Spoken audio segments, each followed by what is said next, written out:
নমস্কার বন্ধুরা, আশা করি আপনারা সবাই অনেক অনেক ভালো আছেন। আর আজকে আপনাদের সামনে নিয়ে আসছি স্যামসাং এর বাজেট ক্যাটাগরির একটি স্মার্টফোন, যেটা এ সিরিজের আন্ডারে লঞ্চ হয়েছিল। তার রিব্র্যান্ডেড ভার্সন হয়ে বাংলাদেশ বা ইন্ডিয়ান মার্কেটে আসবে, সম্ভবত বাংলাদেশের মার্কেটেই আসবে। আর যার নাম হতে চলেছে আপনার স্যামসাং গ্যালাক্সি M14। তো এই M14 এই ফোনটা বাংলাদেশ মার্কেটে যখন আসবে তখন F14 নাম নিয়ে আসতে পারে। তো এই F14 বা M14 বা A14 সেম সেম ক্যাটাগরির ফোন। তো মানে সকল কিছু কি সেম থাকছে এবং মানে কত টাকা প্রাইস সেগমেন্টে আসতে চলছে, তো এই সব বিষয়ে আমি আপনাদের ধারণা দেবো। তো আমি অনুপম, আর আপনারা দেখছেন ABTechnews। তাহলে অবশ্যই ভিডিওটাতে একটা লাইক দিবেন এবং চ্যানেলে যদি নতুন হয়ে থাকেন তাহলে অবশ্যই সাবস্ক্রাইব করে দিয়ে পাশে থাকবেন। তো ইতিমধ্যে যারা সাবস্ক্রাইব করে ফেলেছেন তাদেরকে অসংখ্য ধন্যবাদ। তো চলুন দেখে নেওয়া যাক যারা এখন এই যে M14 এই ফোনটাতে কি থাকছে। তো M14 এই ফোনটা মানে যেহেতু বাজেট ক্যাটাগরির ফোন বলছি, তো স্যামসাং এর মিড মানে কেমন বাজেটের লঞ্চ হয় আপনারা জানেন এ সিরিজের বা এম সিরিজের ফোনগুলো। তো এ সিরিজের মানে ফোন A13 বা A14 এই ফোনটা তো মানে যে বাজেটে লঞ্চ হবে তার থেকে একটু মানে কম টাকায় লঞ্চ হবে, কিন্তু সেম ক্যাটাগরি ফিচার্সগুলো থাকছে এখানে।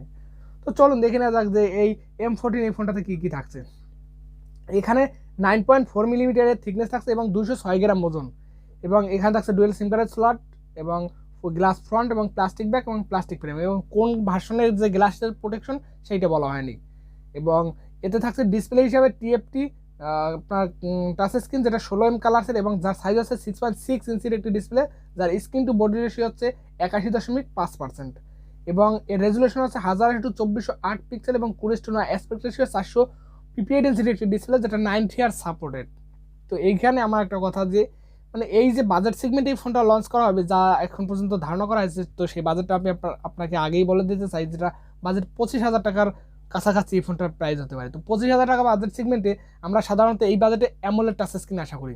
তো এখানে যদি অ্যামোলেড টাচ স্ক্রিনটা দিয়ে দিত তাহলে কিন্তু খুবই ভালো হতো। তো এখানে TFT ডিসপ্লে, যেটা স্যামসাং নিজেরাই তৈরি করা, তবে ডিসপ্লে কোয়ালিটি ভালো, যথেষ্ট ভালো মানের, এবং বেজেল থাকছে এই ফোনটার ডিসপ্লেতে। তো এখানে 81.5% স্ক্রিন টু বডি রেশিও, মানে কথা এটা অনেকটা বেজেল থাকছে, যেটা আমার কাছে অতটাও ভালো লাগতেছে না দেখতে। এবং এই বাজেটে আমরা পাঞ্চুয়াল ডিসপ্লে আশা করি, তো এখানে কিন্তু নচ ডিসপ্লে পাচ্ছেন, তো এই দিকটাও কিন্তু আপনাদের খুবই খারাপ লাগবে।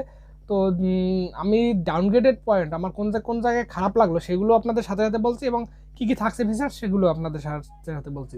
তো আপনাদের কেমন মনে হবে তো অবশ্যই কমেন্ট করে জানাবেন। তো এর ডিসপ্লেটা আমি অতটাও ভালো মানে বলতেছি না, তবে এর কোয়ালিটি যথেষ্ট ভালো মানের ডিসপ্লে, কিন্তু এর যে আউটলুকিং ডিসপ্লে অতটাও ভালো না। তো এখানে আমরা অ্যামোলেড টাচ স্ক্রিন আশা করতেছিলাম, তো এই TFT ডিসপ্লে আমাদের পেতে হচ্ছে।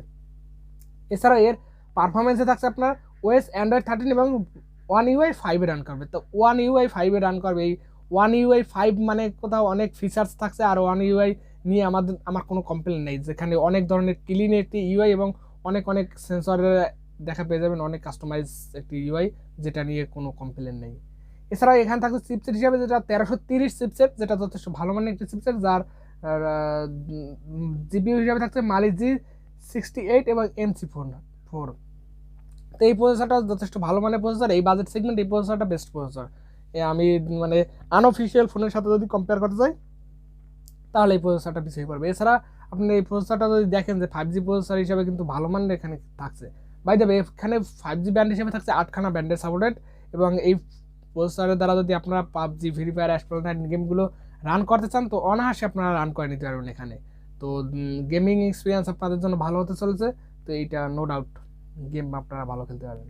আর এর র্যাম হিসাবে থাকছে আপনার এখানে 4GB এবং 64GB, আর 128GB শুধু একটা ভেরিয়েন্ট থাকছে। তো 4GB 128GB ভেরিয়েন্ট এরকম সেগমেন্টে লঞ্চ করা হতে পারে, বা 4GB 64GB এই ভেরিয়েন্ট লঞ্চ করতে পারে। এবং এখানে থাকছে ভার্চুয়াল র্যাম হিসেবে 4GB সাপোর্টেড, তো 4GB র্যাম পাচ্ছেন ভার্চুয়াল র্যাম। এছাড়াও এখানে এর ক্যামেরাতে থাকছে আপনার 50 মেগাপিক্সেলের মেইন সেন্সর এবং 2 মেগাপিক্সেলের ম্যাক্রো সেন্সর এবং 2 মেগাপিক্সেলের একটি ডেপথ সেন্সর। এছাড়াও এর সেকেন্ডারি ক্যামেরা হিসাবে থাকছে আপনার 13 মেগাপিক্সেলের একটি সেলফি শুটার, যেটা ভালো মানের সেন্সর, যেটা 13 মেগাপিক্সেল। ওভারঅল ক্যামেরা মানে কোয়ালিটিতে যদি আপনি দেখেন যে decent quality camera set up এখানে দিয়েছে। তো এর ক্যামেরা আহামরি লেভেলের ভালো মানের ক্যামেরা না, তো মোটামুটি মানে বেস্ট ক্যামেরাই বলবো। স্যামসাংয়ের ক্যামেরা তো ভালো ক্যামেরা অ্যালগোরিদম থাকে, এছাড়াও যে সেট আপটা দিয়েছে তো ওভারঅল মানে মানে প্রাইস সেগমেন্টে অ্যাগ্রেসিভ কিছু একটা রাখার চেষ্টা করেছে। তো ডিসেন্ট কোয়ালিটির আপনারা এখানে ক্যামেরা পারফরমেন্স পেয়ে যাবেন। এছাড়াও এখানে থাকছে আপনার 3mg jacket supported, loud speaker থাকছে, এখানে ডুয়েল স্পিকার সাপোর্ট থাকছে না। এছাড়াও এখানে থাকছে কানেক্টিভিটিতে আপনার যেখানে ব্লুটুথ 5.2 এর সাপোর্টেড এবং জিপিএস এর সাপোর্টেড, ওয়াইফাই 6 এর সাপোর্টেড, ডুয়েল ব্যান্ডের হটস্পটের সাপোর্টেড। এছাড়াও এনএফসি সাপোর্ট থাকছে, এফএম রেডিও সাপোর্ট থাকছে না, ইউএসবি টাইপ সি পোর্ট থাকছে, ওটিজি সাপোর্ট থাকছে না।